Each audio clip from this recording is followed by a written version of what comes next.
Hi there, my name's Adam and you're watching Battleline Minis. In today's video we're going to look at 3 different methods you could use to paint leather on your miniatures, with each method providing a unique look from the others. So grab your paintbrushes and let's get started.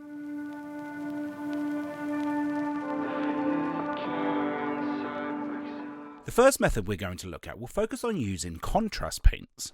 The beautiful thing about contrast paints is it does a lot of the work for us. It both shades and highlights the model in just one coat. This allows us to paint the area extremely quickly and can be very useful when batch painting. We begin this process with a white base coat. Then we're going to use Darko Flesh contrast paint. We'll thin this down with 2 parts of paint and 1 part water. This is going to be applied over the entire area.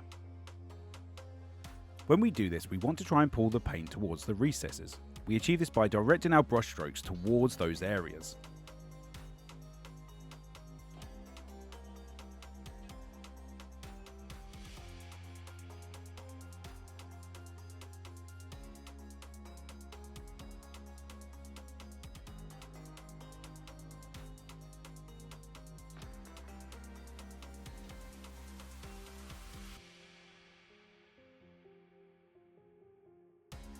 If you find the contrast has pulled too much in one area, we can simply clean off the brush and wick away the excess. Once this is completely dry, we are going to use some black wash to add a bit more contrast to the shaded areas. Much like with the contrast, we will apply it over the whole area, but this time we're going to focus on having more settle in the recessed areas to help punch the contrast.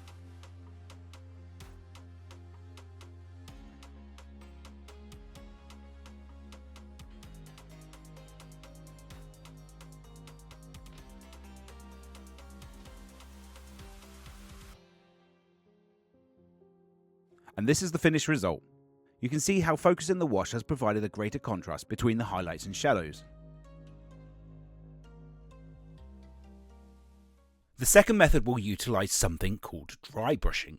Now, dry brushing gets its name because we're using a brush that has got most of the paint removed or almost dry of paint before applying it onto the miniature. The advantage of this method is it allows us to apply several stages of highlights and also be more selective of where we put those highlights.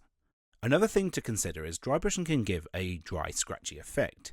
In this case it works well because it gives a nice worn leather look. This time we'll start from a black base coat. The first colour we'll be using is boar hide. We want to thin this paint down slightly so it goes on smoothly and doesn't obscure any of the details.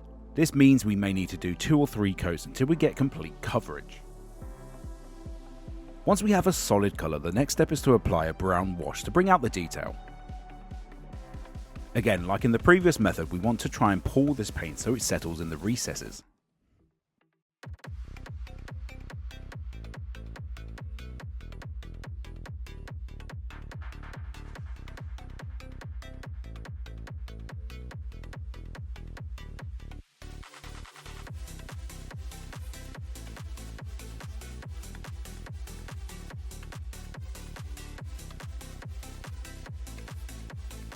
Once the wash is dry, we can begin dry brushing. Starting with the original colour, we want to remove most of the paint from our brush before applying it to the miniature. Then using brush strokes working inwards from the edge of the part, we want to lightly stroke over the area, mainly catching the raised areas.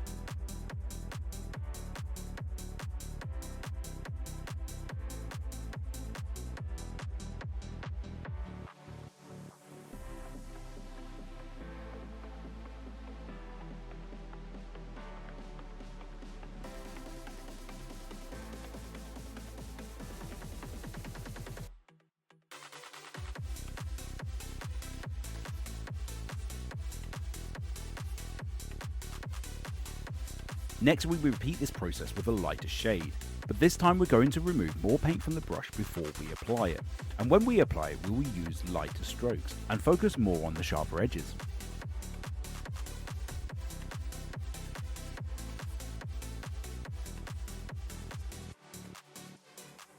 We will then repeat the dry brushing process once more, but this time we want to remove almost all the paint off the brush before applying.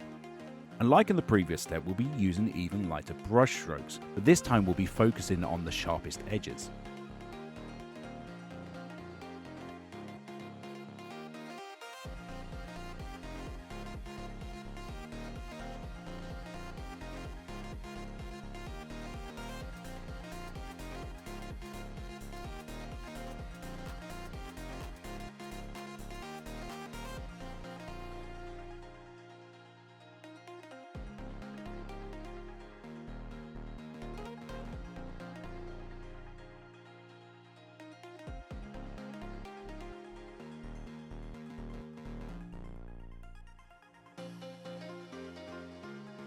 And with the last few strokes, here's the finished result. The final method we're going to look at is known as heavy metal, or box art. This method is used by the heavy metal team, who paint the miniatures you see on the boxes for Games Workshop. They use a mixture of shading and edge highlighting to accentuate the details of the miniature. Now, this method is the most time consuming of the three, but the trade-off is that it gives us more control and precision of where we put our shadows and our highlights, giving us that crisp look that you see on box art. Once again, we're working from a black base coat and applying 2 or 3 thin coats of boar hide until we get that smooth full coverage.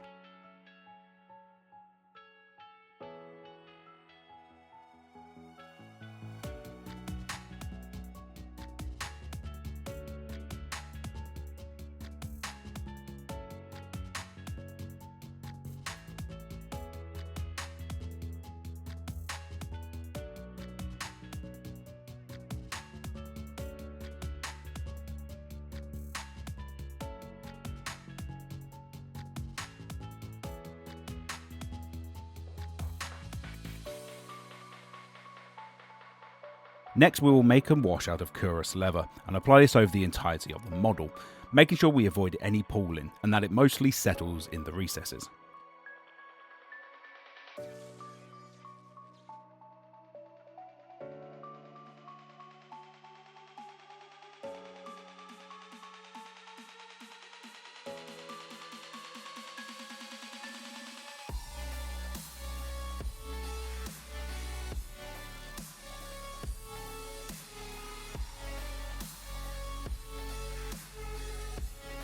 The next step, we'll use a 50-50 mix of Kuros leather and black to do some recess shading. Essentially, all we're doing is painting a line of the darker colour in the deepest recesses. This will provide the appearance of deeper shadows.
With the shading now done, it's time to move on to the highlighting. The first step will be a chunky edge highlight using rust brown. The idea here is to paint a thick line around all of the edges to act as a transition into the next highlight.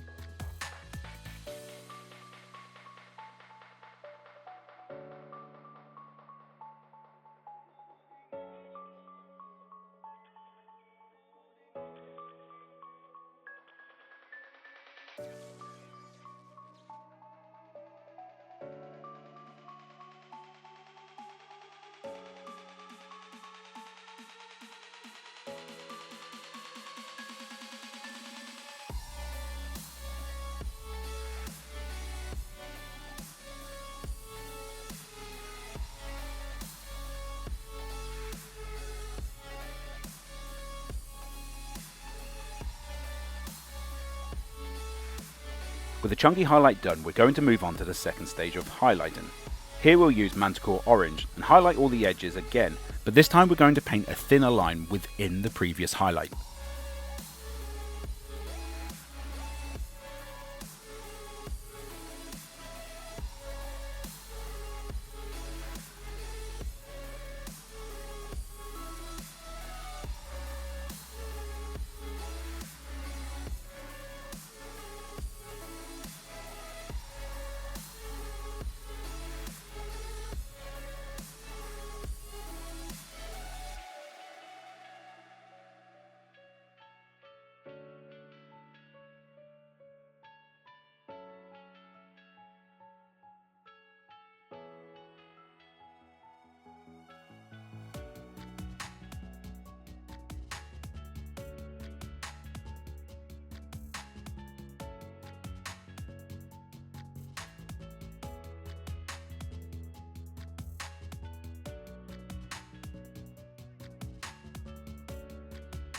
The final step is to add some dot highlights. Using Templestone, we can add small dots of this colour onto the sharpest corners. Doing this will help us in punching that contrast up a bit more.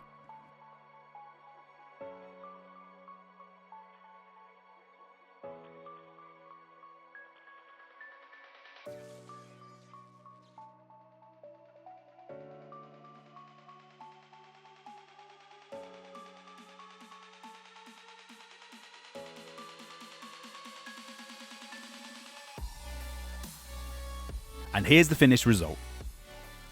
Thank you all so much for watching. Don't forget to subscribe and press that bell icon to stay up to date with our videos, and we'll see you in the next one.